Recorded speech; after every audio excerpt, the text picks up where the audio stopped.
Support them, give them money. Ebintu byonna biza kutereera abokuba ebintu ebintu byenda kasente nyo ayinizirana ayina kasente kakyasimu konkubu ntuntu bokureba abona buche kujira tujira nyinaza kuchebera nasanga balance iri ari zero mbwenu umweshongozi nananda makasente bantu mwe muhagira abantu bowanyu kandi nikirungi norobiro bwakare ibintu byona bikaba nyonga tandika handi koreka films kandi VJ on the band kutabiza kutandika kuteka film kambaza muteka music kantera music y'abakongo kuta kwasa kuteka mcheshongolo cy'Uruganda abantu bakacura konka abaganda bisha batera imbundu yabo bakwata music industry ati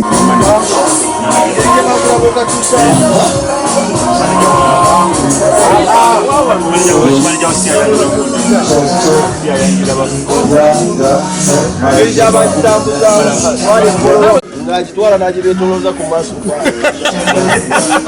nenga musajja kiki nawulira busungu andi olwo tukaloka iriwe ne kakati futu nga muli eri bonna batudde bayibulako bali eri mu kabati wali angeka Ankole wankai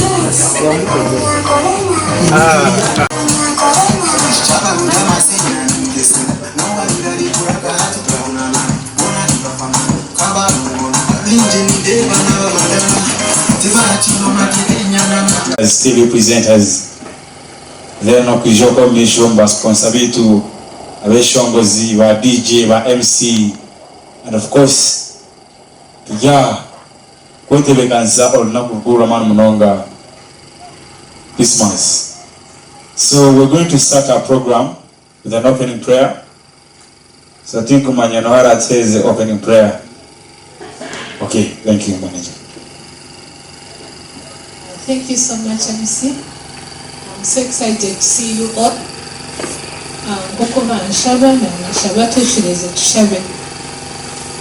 Let's sum ourselves and pray. Father, in the name of Jesus, we thank you, Lord, for today. We thank you for each and every one who is in this place, Lord. We pray for your guidance. And Father, we pray that you lead us in everything that we are going to do. Father, we thank you for this activity, Lord, and for the fire you've brought us, Lord. We thank you for our artists, the reason why we are here, MEDOTEX. We thank you for First Mind Entertainment Ministry, King of Kings. Father, we pray that everything that we are going to do, we are going to say, may it be in your will. Father, we pray for all that are coming, Lord, the sponsors for Kajara Festival Season 1, King of Kings.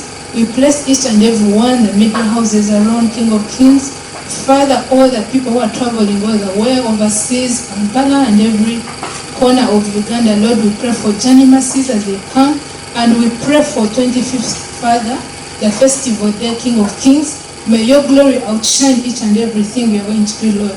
We pray for your favor, Lord. We pray that you may guide us, King of Glory. We pray for your mercy. We pray for your providence, King of Glory. May you provide each and everything that we need for this festival, King of Glory, to be a success.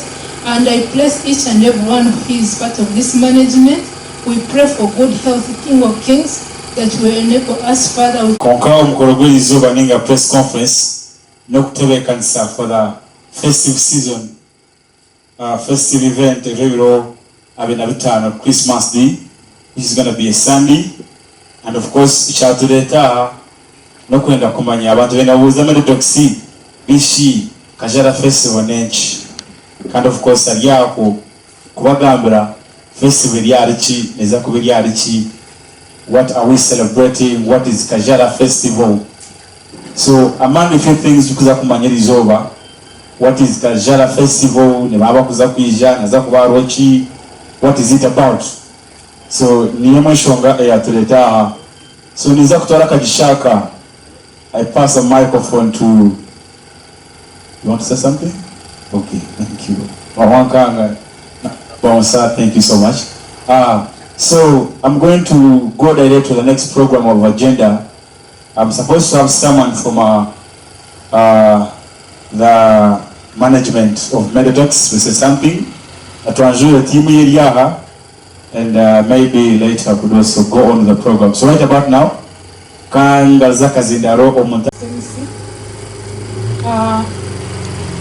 abantu mwena twashimirwa kubaleba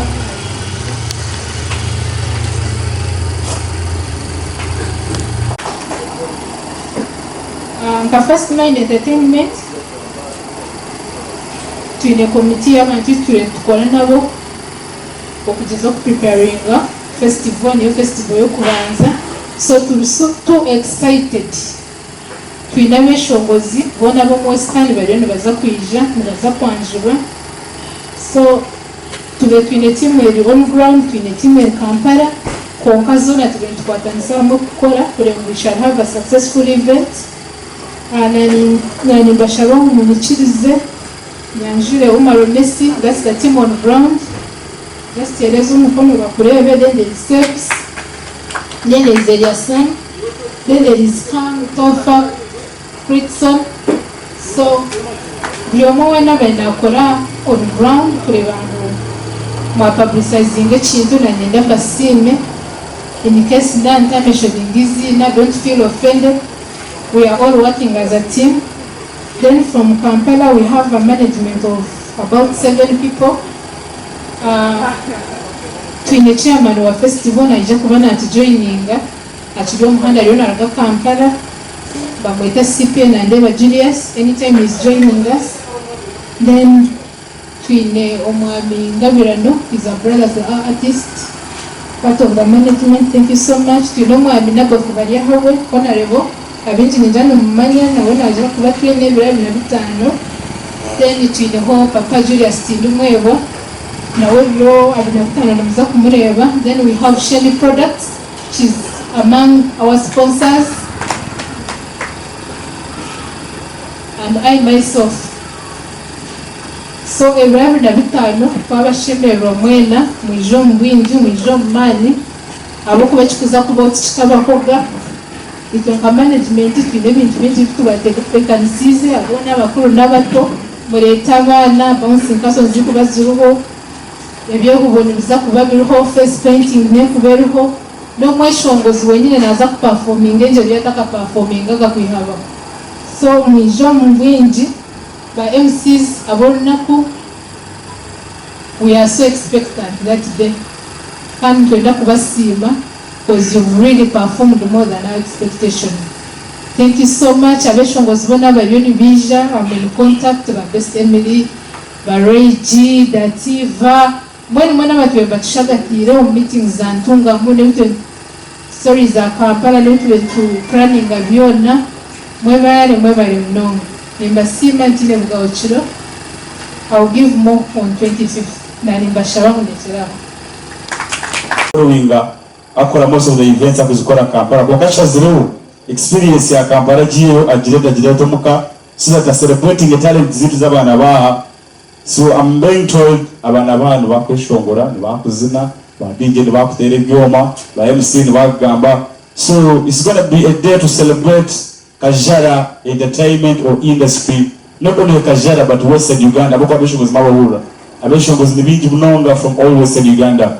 So it's going to be a very big day. Kan banjan we're starting all day kugomo kasheshe bouncing kasabana vichi abakwevuga abakutagura. So it's going to be different entertainment.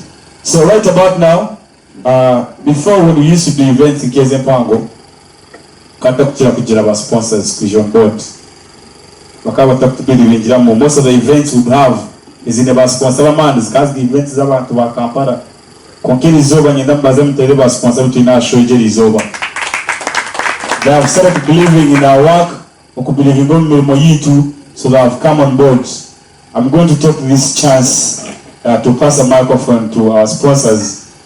Batweda chikanke mwibiri abwe. So ekyo tukisima abwemicho yeye laki twashara bokuyija na this brand tuhereza abantu. Nomanyo obwire obwo main abantu abakutinga kusupportinga. For us we deal with borders.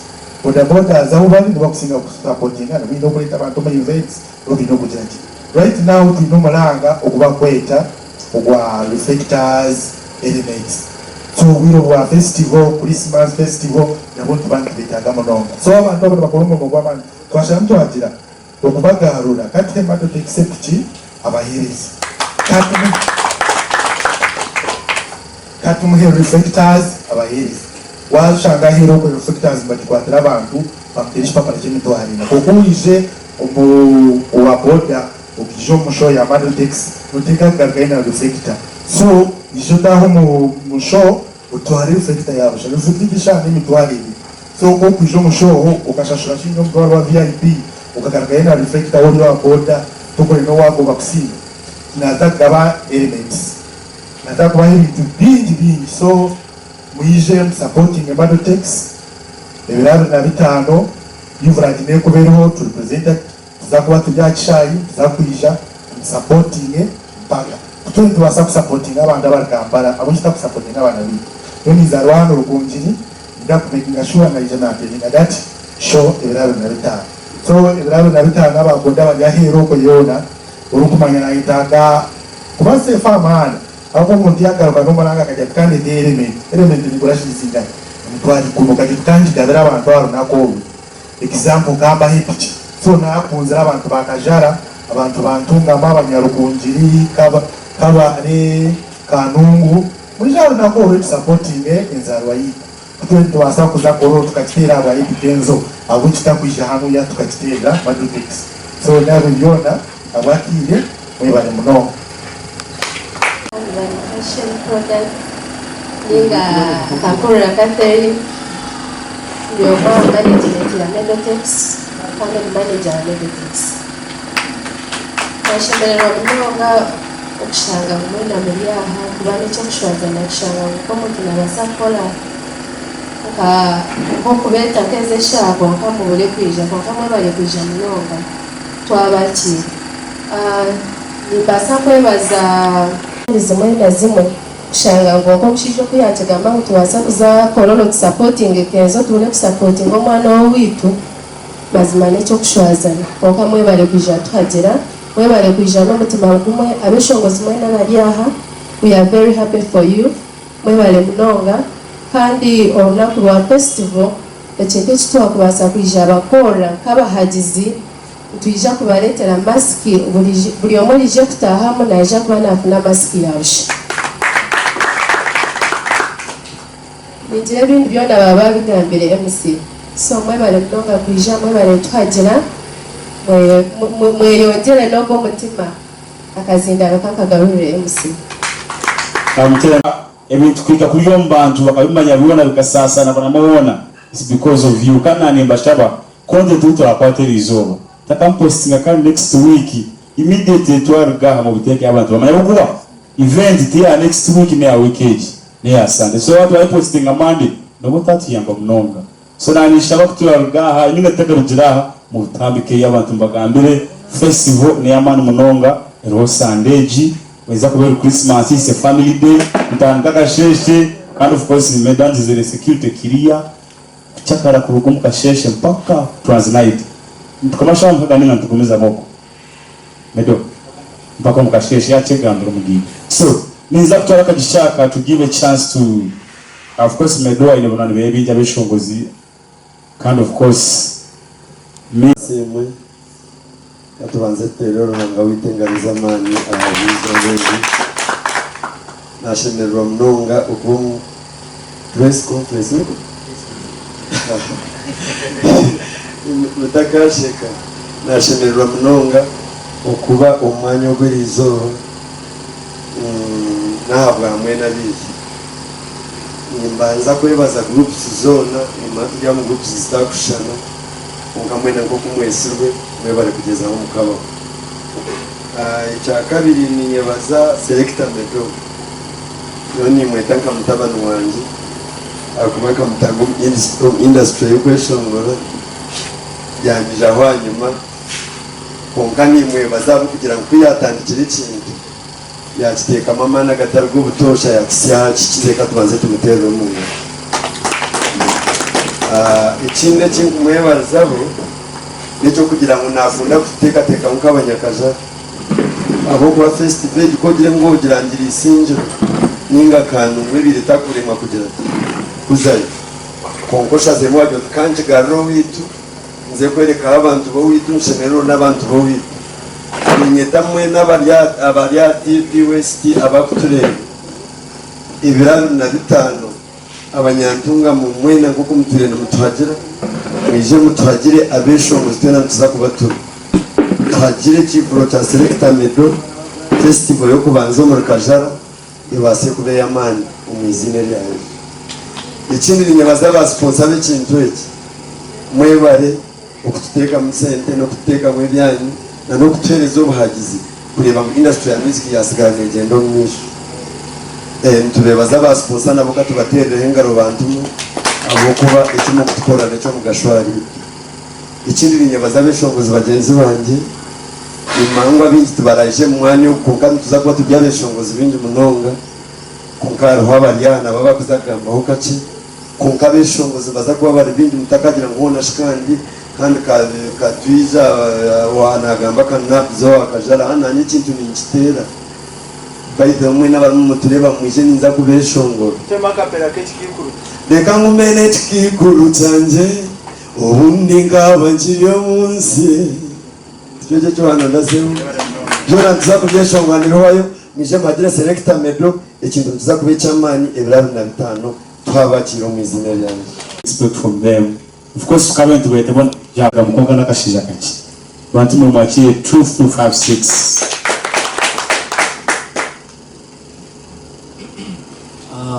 Amazina nabanyeta sende yahaya abinjoma kumanya ka truth 256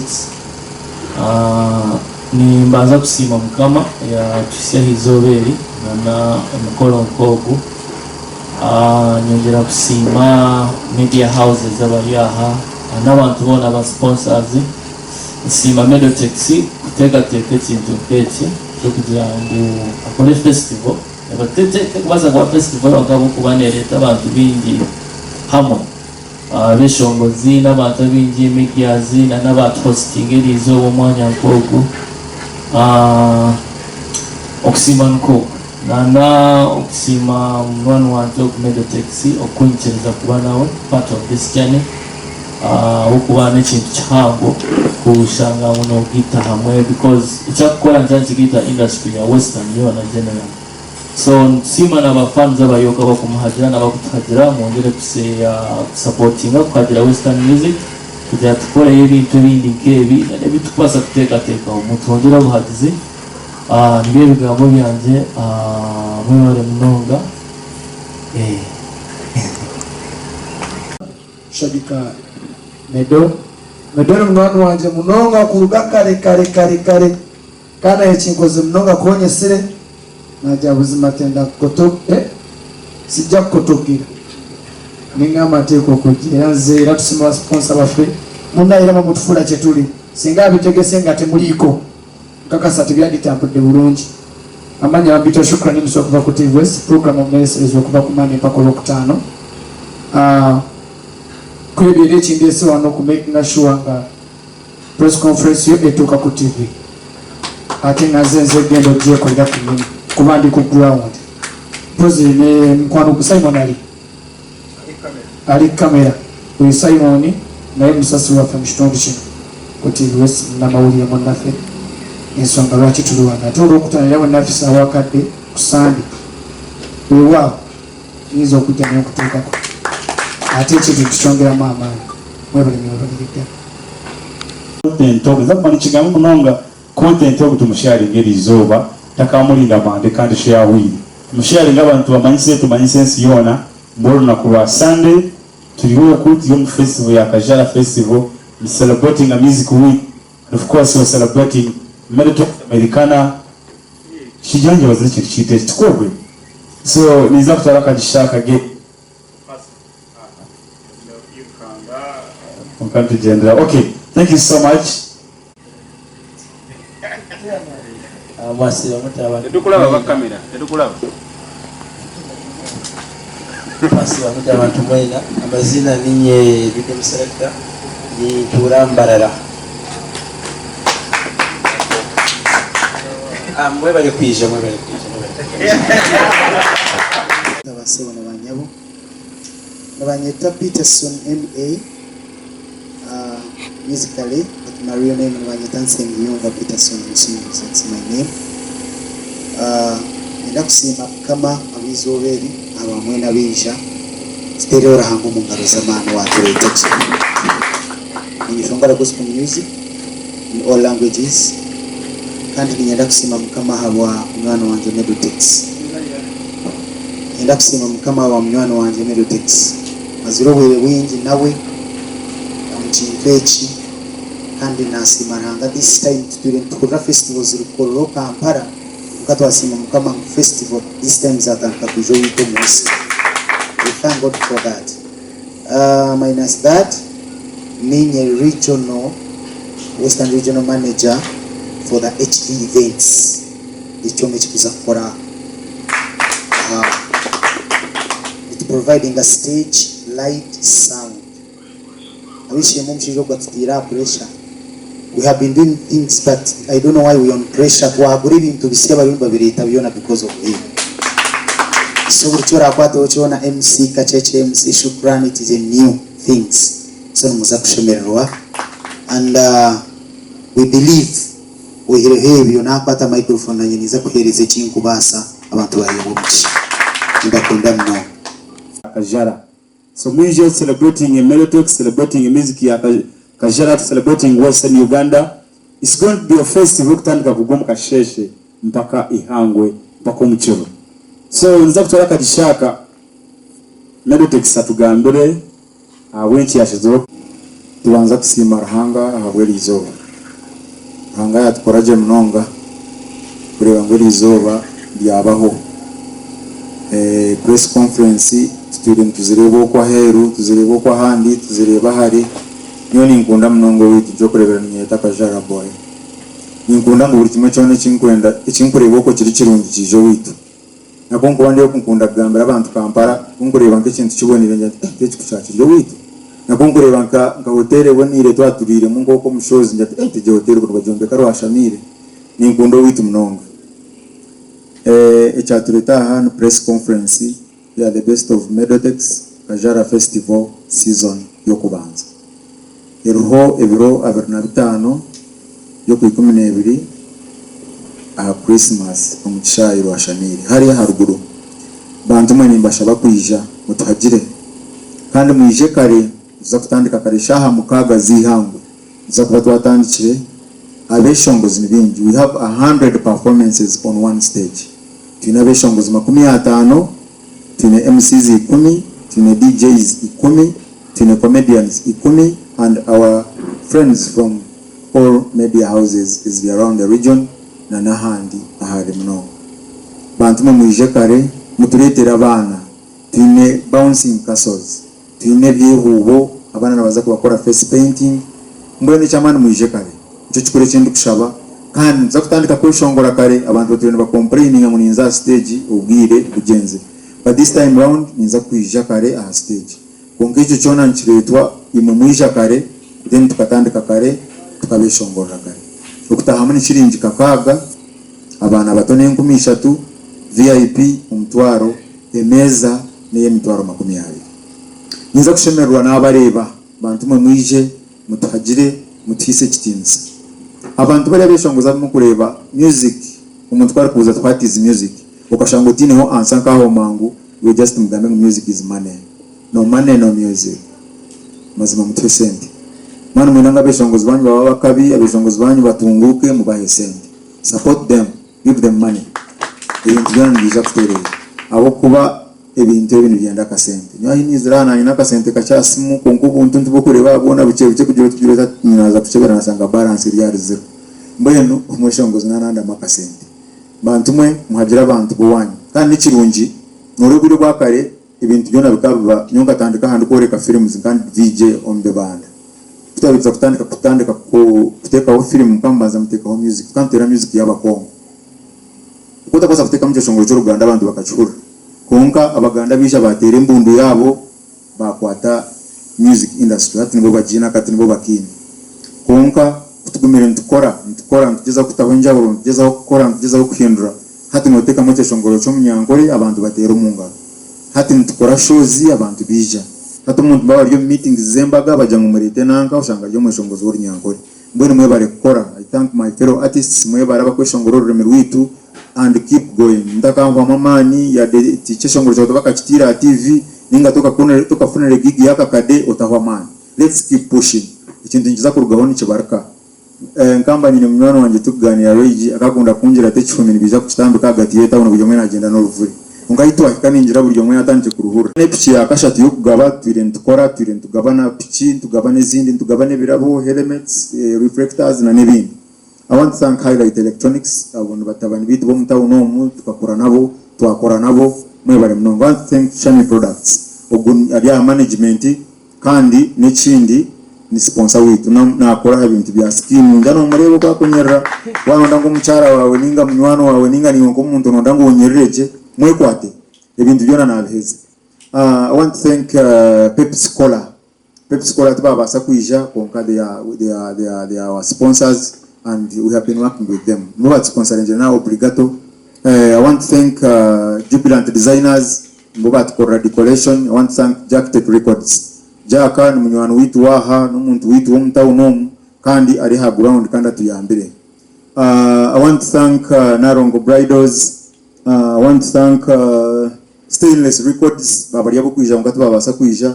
I want to thank Abe Videos and Hunter Foundation na nabandi abeshongozi banywani banje babasa kuija mwebare Nabs, thanks Truth, thanks Peterson na nabandi noreba orunako rundu barugumere kuja ngo mweshongoza rugembara ije aga just kubara mufyaho ni kiba expensive twaja mukato hete ho bachaba kubasa.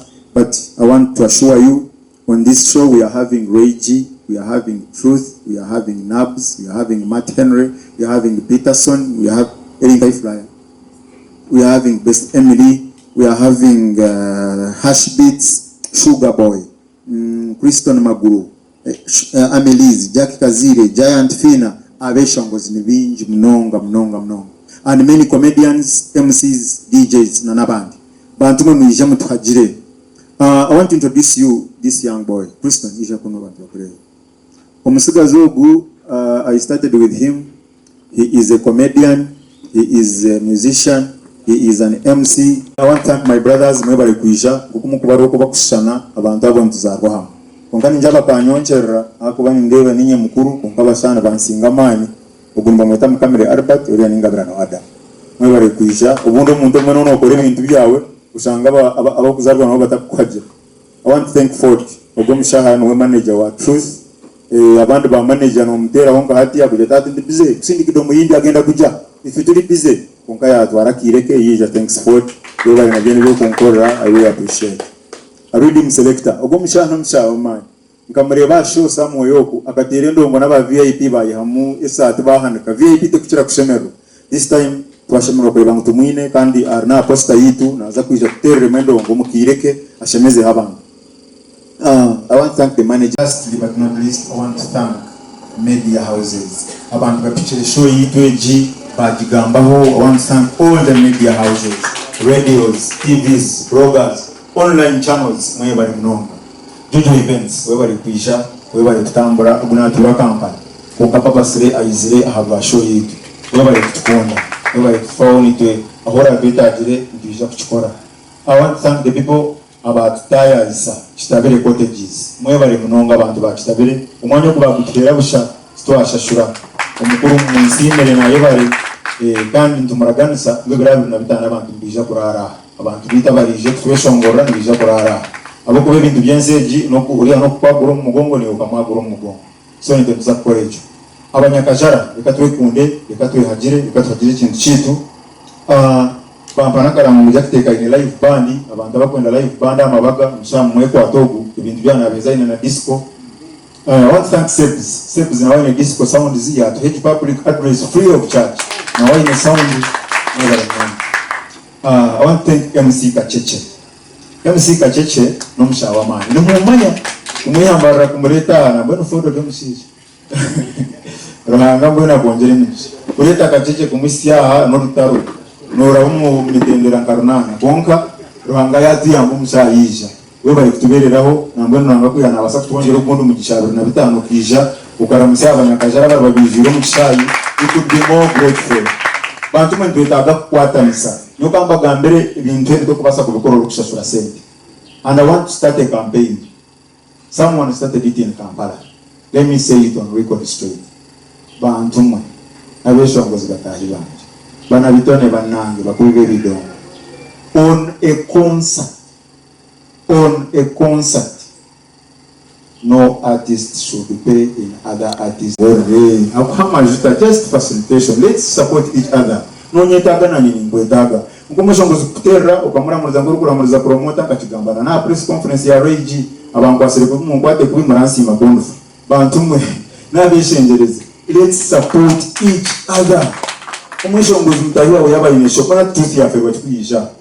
Nothing. You come support your brother. Na pesiga mukarya. Aine mikoro yaine na meeting.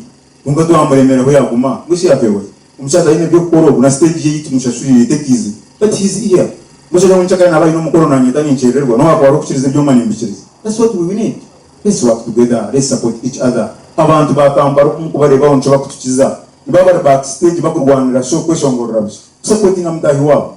Konkido abaho uruwo kuterra agara misami kokora ayerega mwerege nsineza kubarega barigizoke nasabe tushoboye gukora cyo tukora muri dusimencha gatandika gukora ahantu tutere bidongo na akurampora natandika kweshongora ahitwa yakana muhareba. This is Kajara Festival season 1. Ibintu byinji. You have 100 performances on one stage.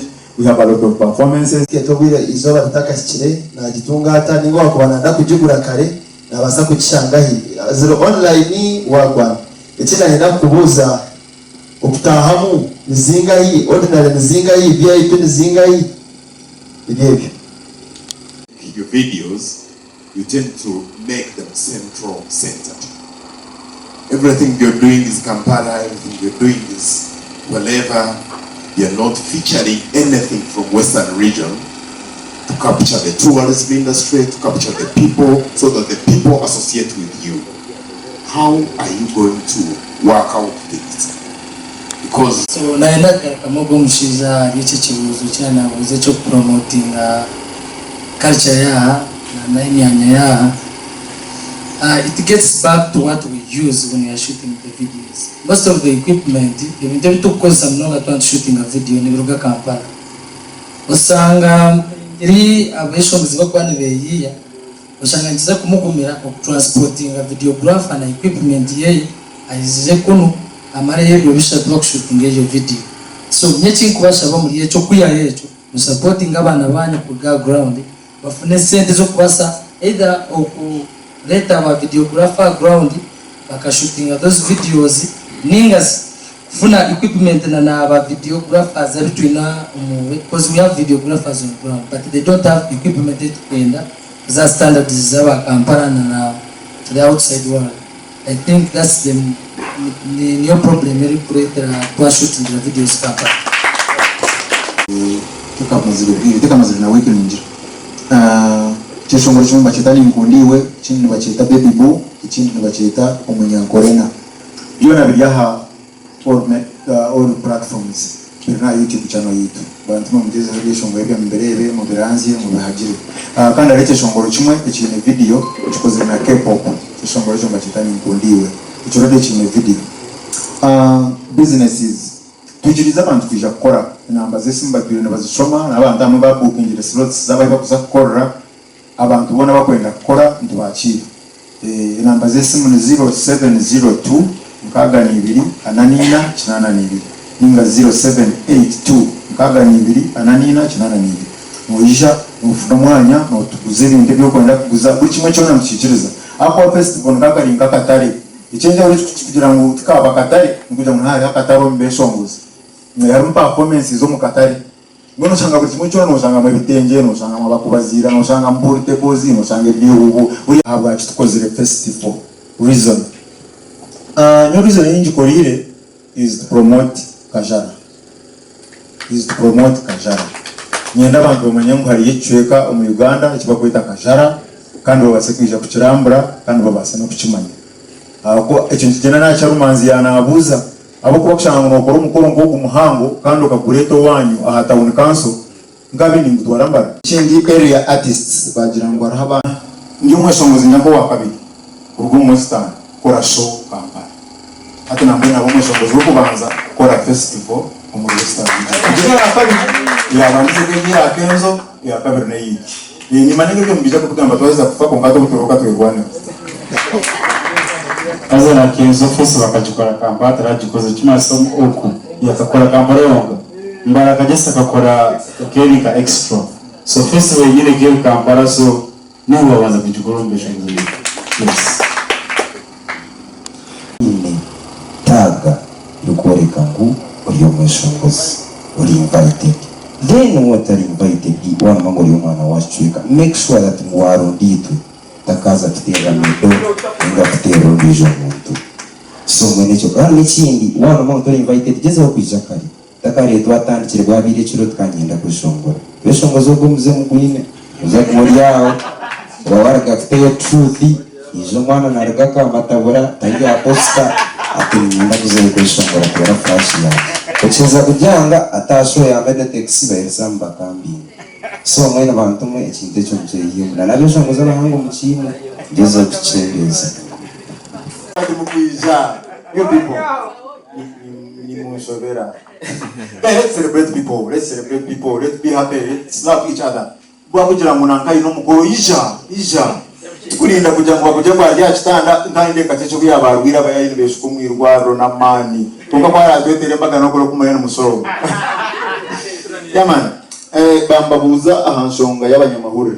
Abanyamahurire ninjira nacyo ndije kukigamba ho na management.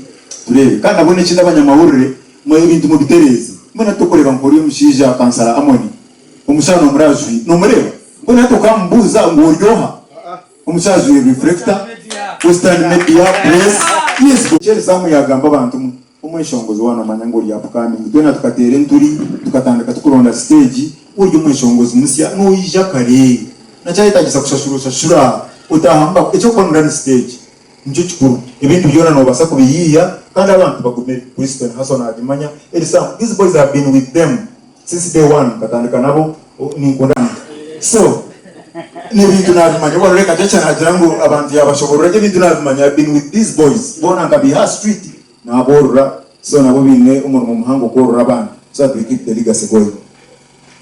Enshonga ya ibambagamba yabeshongozi kugira amanyisha kurano yana kibuza uko bintu baratambare na programs kugira ngo tutakaje bari promotion za kumuhata ngo mweshongozi then twine umuntu rabe nabakira nahikaho we washanga bakugurukire kandi ati ni utakateganza mwebare no Mushibye takama ya kabisa kunagasa moyo. So nani urya wa radio TV make ngashake shobora ko akatere kimwe ukajanja waze tujenya waze cyari wait. So nane bigenda kubanza Kokan, I think I need to know most of the media personalities. Taka jinzurumchini at least tugambira mazina na media yokora nchimana. Ba komeda ni bingi so ego gamba ni bingi no kokana ni shaba tendera tufune closing prayer maybe MEDOTEX ene cyakora tugambe kintu cyona. Ikintu cyuwa kuba wayiwa. Then tikaliyo atufune kwa salamu zake. Okay. Musika jeje. Ensonga ya muheri. Baguma mwakore by'igroupe ni to ngo twete kuri turiyo.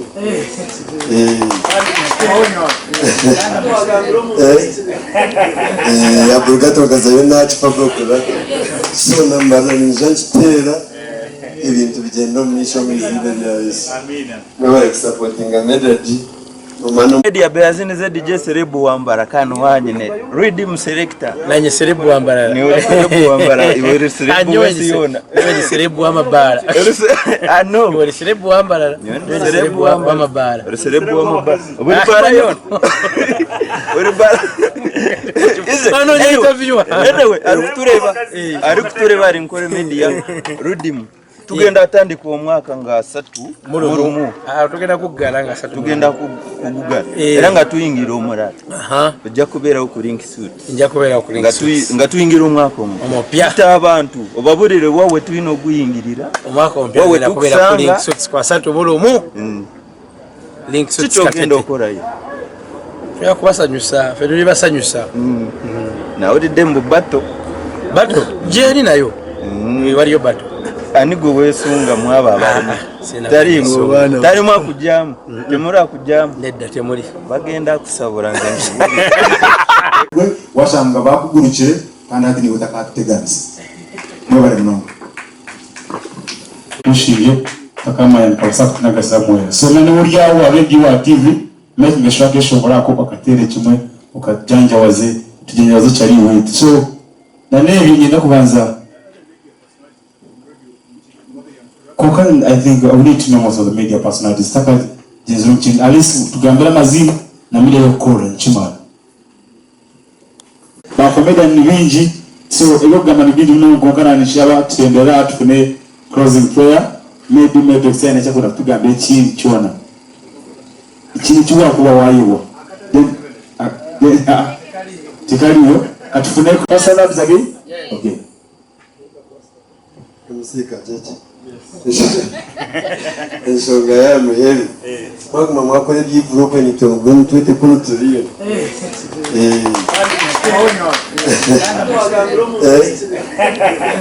ya burgato kazayo nachi pabokora so nambara ninjantera ibintu bigenda mu misho mizinde bya Yesu. Amina. Mwa supporting a melody umano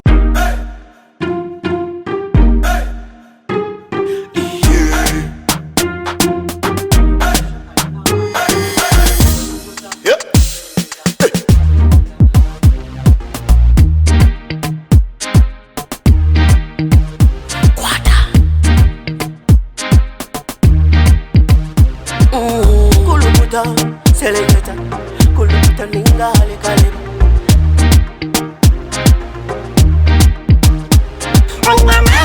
Nina mani, noza kuchiriza ngo nina mani. Nina mani, noza kukakasa ngo nina mani.